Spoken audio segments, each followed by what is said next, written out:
Hello hello students, आप लोग कैसे हैं। मैं उम्मीद करता हूं कि आप लोग अच्छे होंगे और ज़बरदस्त होंगे और आप लोग अपना पढ़ाई अच्छी तरह से भाई करते होंगे। ठीक है, आज का क्लास रहेगा क्लास 10th है और आप लोग को भाई लेक्चर नंबर 2 तक बता चुके हैं। ठीक है, तो आपको अगर देखना है तो आप लोग के लिए प्लेलिस्ट बनाया है, तो प्लेलिस्ट के माध्यम से भाई आप लोग वॉच कर सकते हैं। ठीक है, तो आपको लेक्चर 1 लेक्चर 2 करवा दिया, आज का रहेगा लेक्चर नंबर 3। तो लेक्चर 1 को ही इंट्रोडक्शन के नाम से हम लोग जान सकते हैं। ठीक है, ध्यान दीजिएगा। तो आप यहाँ पे शायद इंट्रोडक्शन टाइटल में लिखा रहेगा, लेक्चर 1 लिखा नहीं रहेगा, तो आप पहचान लीजिएगा। इंट्रोडक्शन लेक्चर 1 इंट्रोडक्शन था, लेक्चर 2 और आज का जो रहने वाला लेक्चर 3 रहने वाला है। ठीक है, तो लेक्चर 3 में क्लास 10th का। ठीक है, और जो भाई चैप्टर हम लोग का चल रहा है ट्रायंगल, जिसको हिंदी में बोलते हैं त्रिभुज। ठीक है, अध्याय मतलब चैप्टर हम लोग का है 6। तो हम लोग का इस लेक्चर के माध्यम से यानी इस वीडियो के माध्यम से कवर करेंगे। ठीक है, एक्सरसाइज आप लोग का एनसीईआरटी बुक का। ठीक है, 6.1 क्या भाई 6.1, जिसको हम लोग हिंदी में बोले तो प्रश्नावली 6.1। ठीक है, एनसीईआरटी बुक का। तो आपको हम बता दें कि इसमें जो क्वेश्चन है भाई आप लोग का न्यू एडिशन के अनुसार, ठीक है ना। ठीक है, तो कुल क्वेश्चन जो है 3 है, इस एक्सरसाइज में 3 क्वेश्चन है, तो हम लोग 3 क्वेश्चन को कवर करेंगे। ठीक है, इस लेक्चर के माध्यम से। चलिए भाई, बिना देरी करते हुए हम लोग अपना लेक्चर को स्टार्ट करते हैं। ठीक है, मैं बताना चाहूँगा कि अगर भाई आप प्रीवियस लेक्चर को मतलब लेक्चर 1 लेक्चर 2 को नहीं देखे हैं, ठीक है, तो अगर आप लेक्चर 1 और लेक्चर 2 देख लेते तो आपको ना बहुत ईजी लगेगा आपको एक्सरसाइज 6.1 सॉल्व करने के लिए, क्योंकि इसी से रिलेटेड क्वेश्चन से है एक्सरसाइज 6.1 में, तो आप आसानी से आराम से भाई आप लोग बना सकते हैं। ठीक है, अगर आप एक्सरसाइज क्या कहते हैं प्रीवियस लेक्चर लेक्चर 1 लेक्चर 2 देख चुके हैं। ठीक है, चले भाई, खैर अगर आप नहीं देखे फिर भी आपको अच्छी तरह से समझ में आ जाएगा। ठीक है भाई, ध्यान दीजिएगा। जैसा कि आपको बता चुके हैं, फिर अगेन एक बार रिपीट करना चाहेंगे। ठीक है, त्रिभुज मतलब ट्रायंगल्स हम लोग का चैप्टर है भाई, और चैप्टर 6 है। ठीक है, प्रश्नावली जिसको इंग्लिश में बोलते हैं एक्सरसाइज 6.1 है। देखिए फर्स्ट क्वेश्चन का रहा हम लोग का, कोष्टकों में दिए शब्दों में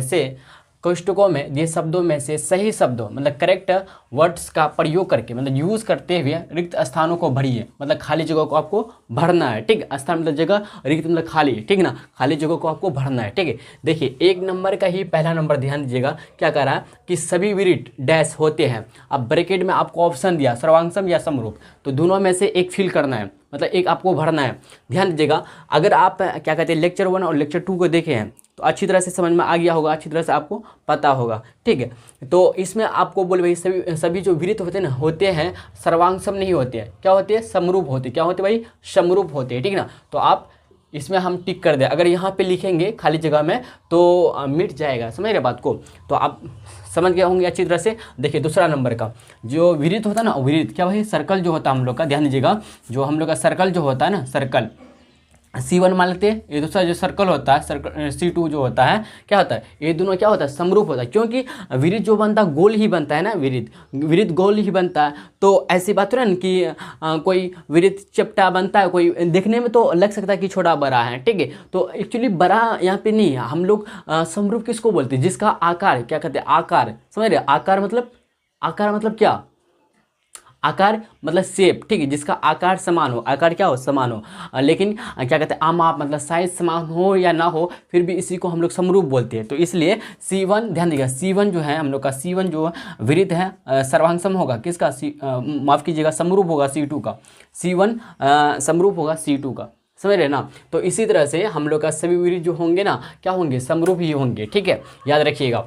तो अब देखिए सर्वांगसम होने के लिए ध्यान दीजिएगा, सर्वांगसम होने के लिए क्या होता है ना, सर्वांगसम होने के लिए कोई भी क्या कहते हैं त्रिभुज हो या चतुर्भुज हो, ठीक है, या विरित हो, कोई भी मतलब बहुभुज हो, ठीक है, अगर तो इसमें क्या होता है ना कि क्या कहते हैं सर्वांगसम होने के लिए 2 रूल को फॉलो करना ज़रूरी है। तो 2 रूल क्या है भाई कि क्या कहते हैं जो भी बहुभुज या चतुर्भुज है या विरित है, ठीक है, इसका आकार भी समान होना चाहिए। क्या बोल रहे हैं हम कि आकार भी समान होना चाहिए, मतलब शेप भी समान होना चाहिए, और साथ ही साथ साइज भी समान होना चाहिए, साइज दोनों समान होना चाहिए, तभी हम लोग इसको सर्वांगसम बोलेंगे, अन्यथा सर्वांगसम नहीं बोलेंगे। लेकिन क्या होता है ना समरूप के लिए सिर्फ एक ही रूल फॉलो करना चाहिए कि आकार मतलब शेप समान होना चाहिए, साइज हो या ना हो ज़रूरी नहीं है, लेकिन सर्वांगसम में ज़रूरी है, याद रखिएगा। ठीक है, ध्यान दीजिएगा। दूसरा नंबर का रहा क्या, सभी वर्ग जो है ना वर्ग डैश होती है, आपको हम थ्योरी में लिखा है भाई क्या होते हैं समरूप ही होते हैं, क्या होते हैं समरूप ही होते हैं। तो आप यहाँ पे फिल कर लीजिएगा समरूप, ठीक है ना।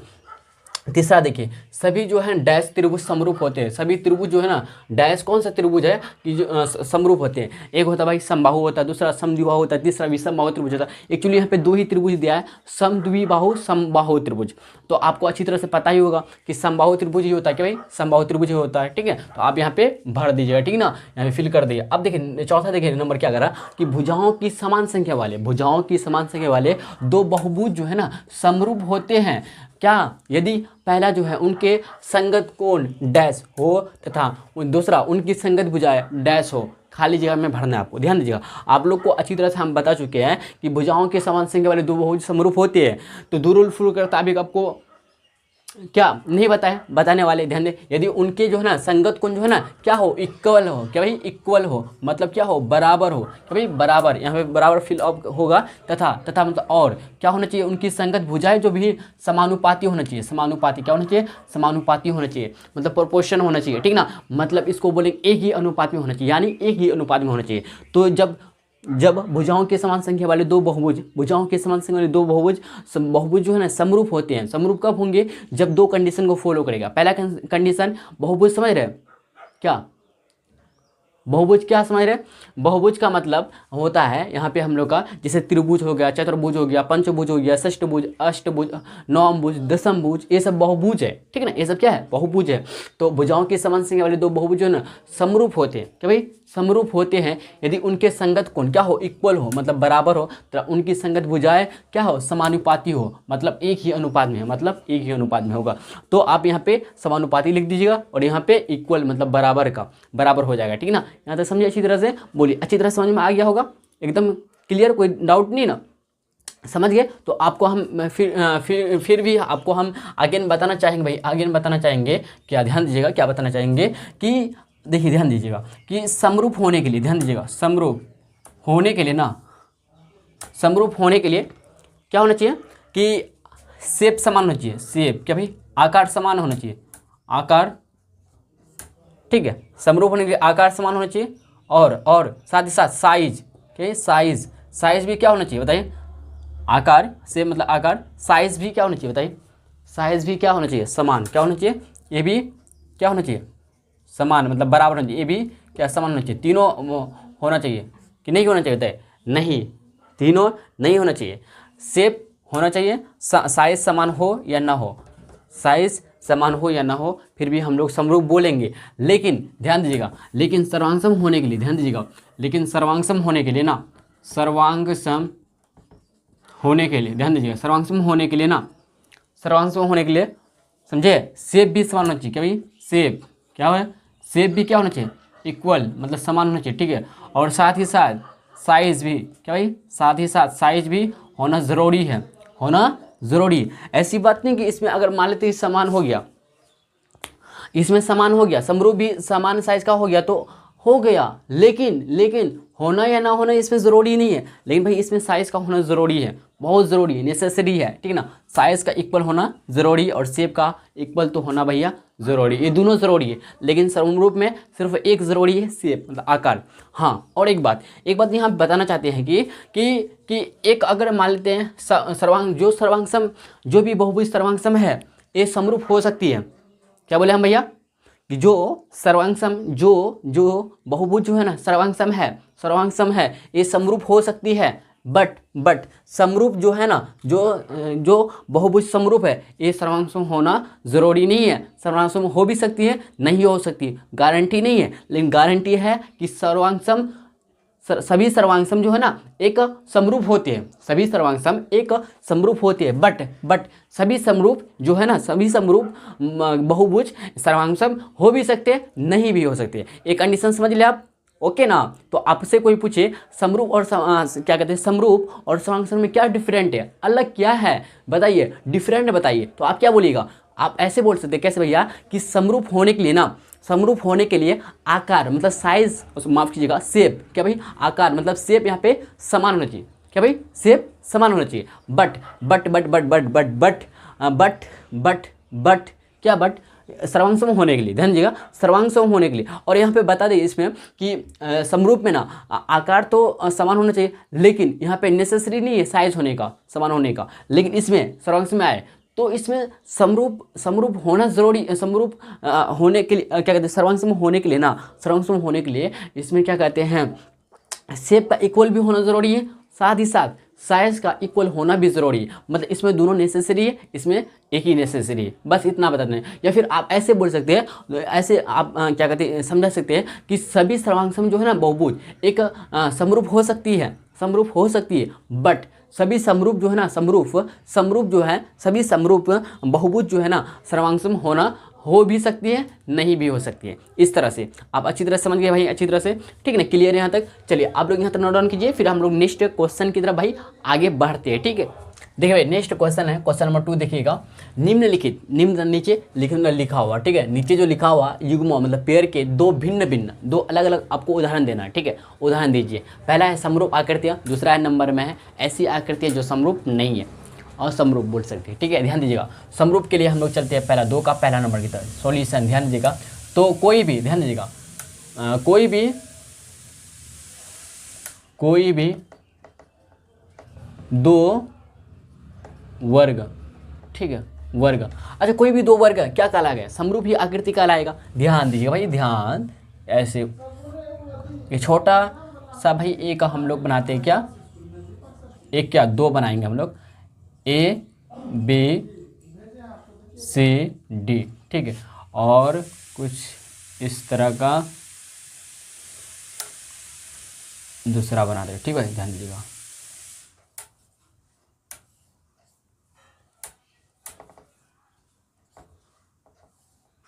ठीक है, डी ई एफ जी। देखिए ये जो है हम लोग का ए बी सी डी और डी ई एफ जी जो है ना, ये दोनों क्या है बताइए, ये दोनों जो है ना हम लोग का क्या है, वर्ग, मतलब स्क्वायर, क्या है भाई, स्क्वायर है, ठीक, स्क्वायर। ये भी क्या है हम लोग का, स्क्वायर है, क्या है, स्क्वायर है। तो स्क्वायर में आप जानते होंगे भाई क्या, प्रत्येक भुजा बराबर होते हैं, है कि नहीं, प्रत्येक भुजा क्या होता है, बराबर होते हैं। दोनों वर्ग है तो प्रत्येक भुजा बराबर, और प्रत्येक जो कोण होता है 90 एंगल का होता है, 90 डिग्री एंगल का होता है, आपको अच्छी तरह सबको पता ही होगा, ठीक है। देखिए इस तरह का अगर सिंबल लिखा गया, इस तरह का, इसका मतलब 90 डिग्री, कि भाई 90 डिग्री का सिंबल इस तरह से लिखते हैं, ठीक है ना। ध्यान दीजिएगा, तो 90 डिग्री अगर शुरू में लिखे या नहीं लिखे, लेकिन इसका सिंबल दे दे समझ जाना कि 90 डिग्री है, ठीक है ना। तो यहाँ ध्यान दीजिएगा, तो यहाँ पे समरूप हुआ कि नहीं हुआ, बोले जी भैया जाहिर सी बात है। तो समरूप होने के लिए देखिए यहाँ पे बहुभुज बोले तो एक तरह से यहाँ पे वर्ग भी बहुभुज है ना, या आकृति बोल सकते हैं। जो हम लोग का ए बी सी डी और डी ई एफ जी जो है दो आकृति है, और दोनों क्या है हम लोग का वर्ग है। तो वर्ग है, तो क्या होता है, वर्ग में क्या होता है कि हम लोग जानते हैं चारों भुजा बराबर होता है, और दो क्या कहते हैं चारों कोण 90 डिग्री का होता है, समझे। तो कुल मिला के कितना होता है, 360 डिग्री ही होता है ना। चतुर्भुज में कितने होते हैं, तो वर्ग भी चतुर्भुज है ना एक तरह से, नहीं चतुर्भुज है, बोलिए जी भैया चतुर्भुज, तो चतुर्भुज के चारों कोणों का योगफल कितना, 360 डिग्री होता है। यहाँ तक क्लियर है सबको, हाँ भैया क्लियर। तो आपको बताया था समरूप होने के लिए पहला कंडीशन क्या था कि उनके संगत, नीचे वाला चौथा नंबर वाला, कि उनके संगत कोण बराबर हो। संगत कोण समझ रहे हैं, जैसे कोण ए कोण डी हो गया, कोण बी कोण ई हो गया, कोण सी कोण एफ हो गया, कोण डी कोण जी, ये सब क्या हो गया, संगत कोण हो गया। आकृति पहला, आकृति 1, इसको एक काम करते हैं ना, S1 दे देते, इसका नाम S2 दे देते, ओके ना, क्योंकि स्क्वायर है, S से शुरू होता है, तो S1 S2 दे देते। यहाँ तक समझे। तो हम लोग का S1 और S2 क्या कहलाएगा भाई, समरूप कहलाएगा। क्या कहलाएगा भाई, समरूप कहलाएगा। क्यों कहलाएगा आपको बताते हैं, क्यों कहलाएगा, क्योंकि ध्यान दीजिएगा कि कोण ए बराबर है कोण डी का, ठीक है, और कोण बी बराबर है किसका भाई, कोण ए का, और कोण सी बराबर है, ध्यान दीजिएगा, कोण एफ का, और कोण डी बराबर है भैया किसका, कोण जी का, और साथ ही साथ भुजा भी बराबर है, संगत भुजा भी बराबर है, मतलब एक ही अनुपात में है, ठीक ना। तो ए बी एक ही अनुपात, मतलब अर्थात बराबर या समानुपात, ठीक है। देखिए ए बी बराबर हो जाएगा हम लोग का डी ई, ठीक है, फिर ए बी बराबर डी ई हो गया, फिर इसी तरह बी सी बराबर, ध्यान देगा, बी सी बराबर, ठीक है, हम लोग का ई एफ हो जाएगा, ई एफ, और सी डी बराबर, ध्यान दें, सी डी बराबर हो जाएगा हम लोग का एफ जी, और डी ए बराबर हो जाएगा क्या, जी डी, भाई जी डी। ये सब इक्वल होगा ना आपस में, मतलब एक ही अनुपात में हो गया। तो ये दोनों रूल फॉलो कर रहे हैं कि नहीं फॉलो कर रहा है। तो इसलिए हम लोग का S1 S2 दोनों जो हो गया वर्ग क्या है बताइए, समरूप है, क्या भाई समरूप है। इसी तरह से ध्यान दीजिएगा, इसी तरह से भैया अगर हम बोले, क्या बोले कि आयत के बारे में बोलेंगे। कोई भी दो वर्ग, कोई भी दो आयत, ठीक है, कोई भी, ध्यान दीजिए दो कह रहा है ना कि दो भिन्न भिन्न है, कोई भी दो आयत नहीं, हाँ कोई भी दो आयत, कोई भी दो आयत, ठीक है, आयत, ठीक है, कोई भी दो आयत। तो आयत आप जानते होंगे क्या, आयत बना दे क्या है, देखिए ध्यान दीजिएगा, कुछ इस प्रकार का आयत बनता है हम लोग का, ठीक है ना, यस है ना, बोलिएगा। कुछ इस तरह का आयत बनता है। इसका नाम देना चाहते हैं तो आप दे दीजिए ए बी सी डी, फिर ए बी सी डी। इसका देना चाहते हैं क्या, ई एफ जी एच, ठीक, ये दोनों क्या कहलाएगा बताइए, ये दोनों आपस में क्या है, समरूप, क्या कहलाएगा, समरूप कहलाएगा। क्यों कहलाएगा पता है आपको, क्यों कहलाएगा बताइए, क्यों कहलाएगा, क्यों कहलाएगा, क्योंकि इसमें क्या होने वाला है कि संगत भुजा भी है और संगत कोण भी है, आपस में इक्वल, इसलिए क्या समरूप कहलाएगा। आप लोग को पता ही होगा कि आमने सामने वाला भुजा बराबर होता, यस यस ना, तो दोनों क्या है हम लोग का आयत ही है, तो आमने सामने वाला भुजा बराबर हो गया, यहाँ पे कोण भी बराबर हो जाएगा, कोण भी बराबर है, ठीक है। तो इसलिए हम लोग का कोई भी दो आयत को क्या बोल देंगे कि ये समरूप आकृति है, ठीक है। चलिए यहाँ तक क्लियर है। तो दूसरा नंबर ध्यान दिया, अब पहला नंबर का आंसर कंप्लीट हो चुका है, दूसरा नंबर देखिए ध्यान दीजिएगा। तो ऐसी आकृति जो समरूप नहीं है, अच्छा समरूप नहीं भैया, समरूप नहीं मतलब असमरूप है, समरूप नहीं है मतलब असमरूप है। अच्छा एक हम लोग लेते क्या, एक समद्विबाहु त्रिभुज और एक समबाहु त्रिभुज ले लेते हैं, ध्यान दीजिएगा। लेकिन क्या, एक समद्विबाहु त्रिभुज और एक क्या भाई, एक क्या बोले, समबाहु त्रिभुज, एक समबाहु त्रिभुज। अच्छा आपको जाहिर सी बात भाई, आपको पता ही होगा कि समद्विबाहु त्रिभुज में क्या होता है बताइए, आप लोग ही बताइएगा। ए बी सी डी माफ कीजिए, ए बी सी और इधर डी ई एफ, ये हम लोग का भाई समद्विबाहु, ये है समबाहु, क्या है,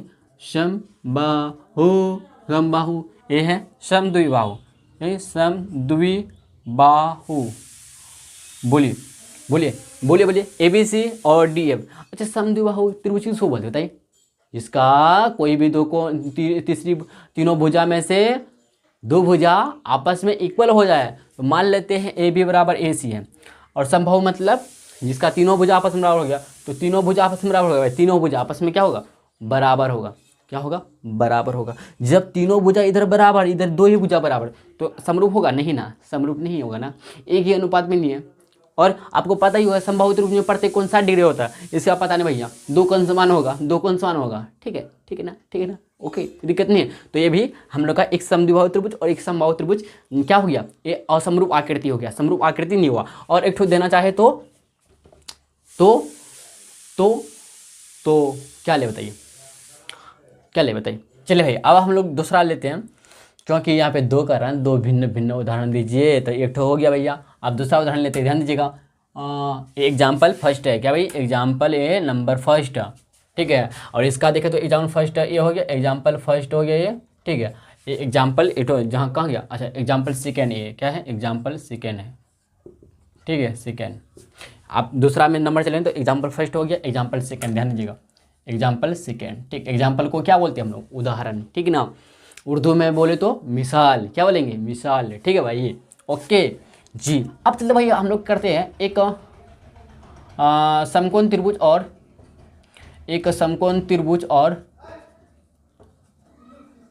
एक विषमबाहु त्रिभुज। अच्छा आपको समकोण के बारे में पता है भैया, पता है, इस तरह का समकोण होता है। एक विषमबाहु त्रिभुज क्या होता है, कुछ इस तरह का होता है भैया, पता है कि नहीं है। हम नाम देते A B C D E F, yes. इसका सही भुजा बराबर होता है, नहीं भैया, सही भुजा आपस में बराबर नहीं होता। डी ई, ध्यान दीजिए, डी ई बराबर नहीं होता, ई एफ बराबर नहीं होता एफ डी का, मतलब कोई भुजा आपस में बराबर नहीं होता, सब भुजा विषम मतलब अलग अलग, ठीक है। और समकोण त्रिभुज में क्या होता कि एक कोण भैया 90 डिग्री होता कि नहीं होता, होता है जी, होता है ना, नहीं होता, होता है, बोलिए जी भैया होता है। तो देखिए इसमें एक कोण 90 डिग्री है कहीं पे, देखिए तो है। और समकोण त्रिभुज क्या सभी भुजा आपस में अलग अलग होता है, हो भी सकता है, हो भी सकता है, क्या होगा।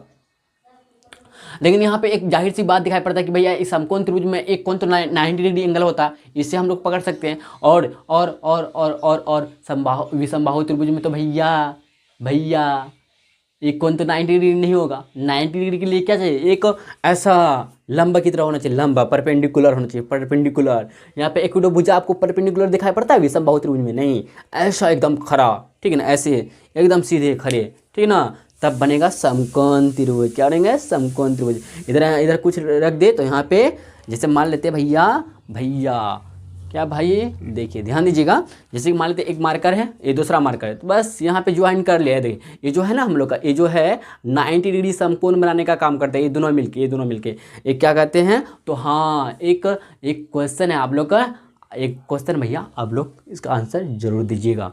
समकोण बनाने वाली भुजा क्या क्या होती है, आप लोग कमेंट में बताइएगा। समकोण बनाने वाली भुजा कौन कौन सी होती है, आपको क्वेश्चन का आंसर कमेंट बॉक्स में देना है।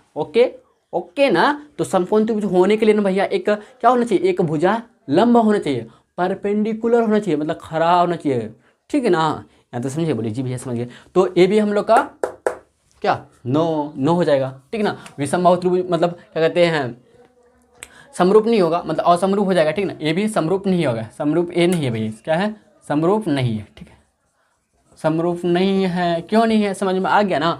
चलिए अब चलते भाई नेक्स्ट क्वेश्चन की तरफ, और इस एक्सरसाइज का लास्ट क्वेश्चन रहने वाला है। ओके ना, चलिए यहाँ तक नोट डाउन कीजिए आप लोग। ये निम्नलिखित चतुर्भुज समरूप है या नहीं है, समरूप है या नहीं है, ठीक है। जो नीचे लिखा हुआ चतुर्भुज भैया, ये सब समरूप है कि नहीं है, ये दोनों मतलब समरूप है कि नहीं। आकृति 6.8, ये क्या है भाई, आकृति 6.8 है, ठीक है, ध्यान दीजिएगा।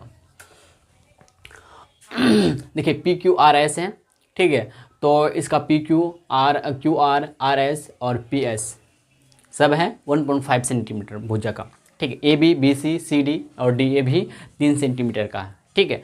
और इसमें 90 डिग्री एंगल दिया हुआ है, इसमें भैया नहीं है 90 डिग्री एंगल।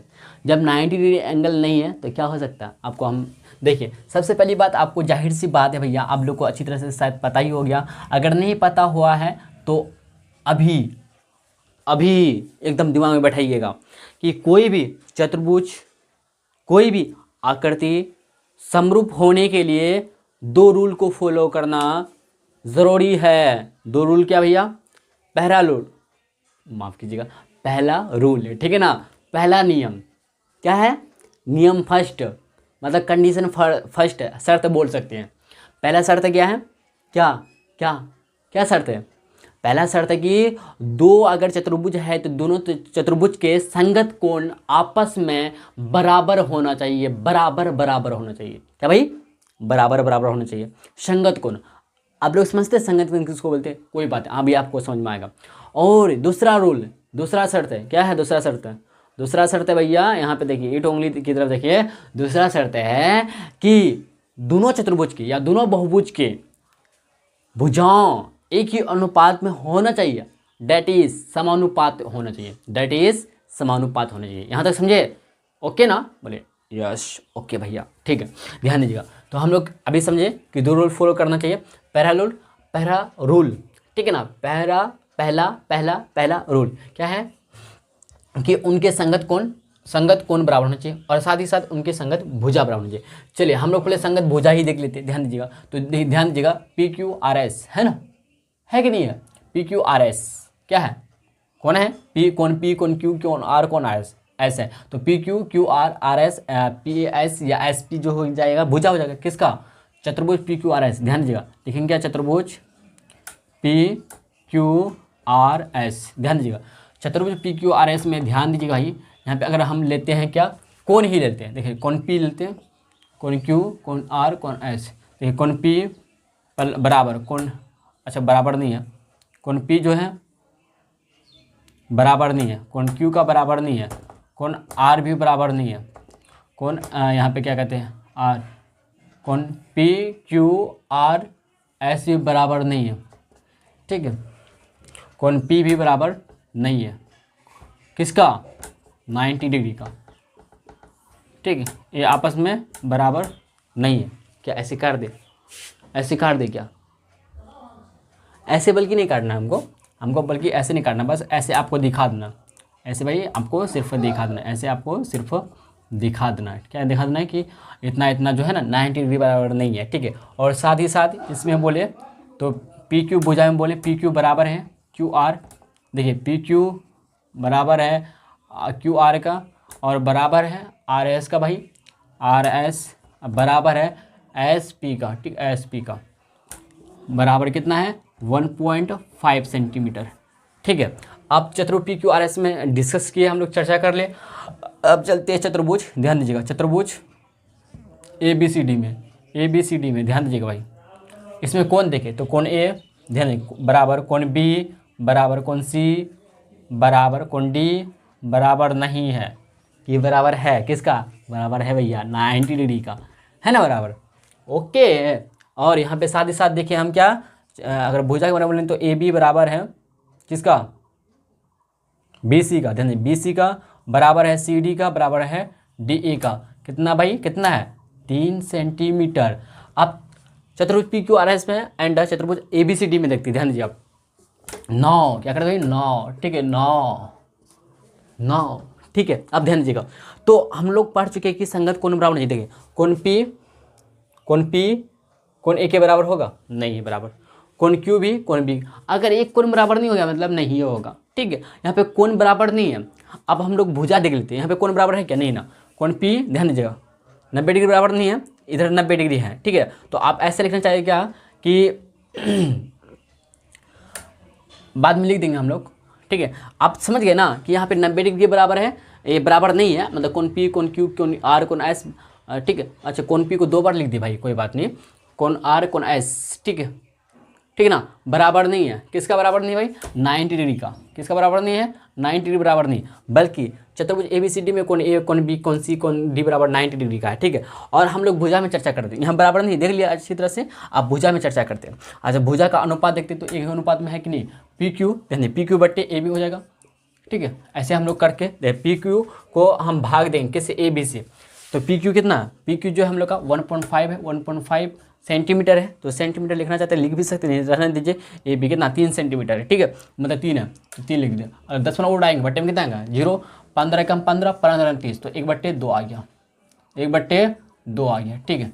आप ध्यान दीजिए पी क्यू हो गया। फिर इसी तरह से हम लोग का क्यू आर देखेंगे, क्यू आर ध्यान दीजिएगा क्यू आर बट्टे बी सी, क्यू आर बट्टे बी सी, समझ रहे क्यू आर बट्टे बी सी। तो क्यू आर कितना भाई 1.5 है और ए कितना है 3 सेंटीमीटर, तो 10 को और आएंगे कितना आएगा 15/30 यानी 1/2, ठीक है। अब क्यू आर हो गया। अब आर एस देखते हैं इसी तरह, ठीक है, आर एस बट्टे सी डी, ध्यान दिया आर एस भैया है हम लोग का 1.5 बट्टे सी डी वही 30 हो जाएगा, तो 10 को हटाएंगे क्या आएगा 0 आ जाएगा, यहाँ पे 15 दूना 30, 1/2 आ जाएगा फिर, ठीक है। आप आर एस ले लिए, आप एस पी लेते, ध्यान दीजिए एस पी या पी एस बट्टे डी ए ध्यान दीजिएगा, तो 1.5/3, आप 10 को हटाएंगे बट्टे में 30 आ जाएगा, तो 1/2 आ गया। यहाँ पे देखने को मिलता है क्या कि अनुपात जो है ना एक ही अनुपात में है, लेकिन यहाँ पे कोण नहीं है, जबकि दोनों क्या करना चाहिए सेटिस्फाई करना चाहिए, संतुष्ट करना चाहिए, लेकिन भैया दोनों रूल को फॉलो नहीं कर रहा है ना, तो हम लोग बोलेंगे इसलिए ऐसे नहीं, चूँकि ऐसे लिख देंगे हम लोग, चूँकि कोण P बराबर नहीं है कोण A का, बराबर नहीं है कोण A का। फिर लिख सकते हैं ऐसे कोण Q, एक तो दिखा दीजिए ना काफ़ी है, नहीं तो आप देखना चाहते हो लिख सकते हैं कोण Q बराबर नहीं है कोण B का, ठीक है। और कोण क्या कहते हैं PQ हो गया R, कोण R जो है ना बराबर नहीं है किसका कोण C का, एंड कोण जो है ना S बराबर नहीं है कोण D का, बराबर नहीं कोण D का। तो इसलिए चतुर्भुज ध्यान दें, इसलिए भाई चतुर्भुज PQRS जो है ना, PQRS जो भैया समरूप नहीं है किसका भाई, किससे चतुर्भुज ABCD का समरूप नहीं है, ठीक है। यहाँ तक समझे, तो हम लोग वही पता कर लिए क्या है समरूप नहीं है, हम लोग का आंसर आ गया, ठीक है। इसका मतलब समरूप है ना, यहाँ पे इसका निशान लगा देंगे, मतलब नहीं है, ओके।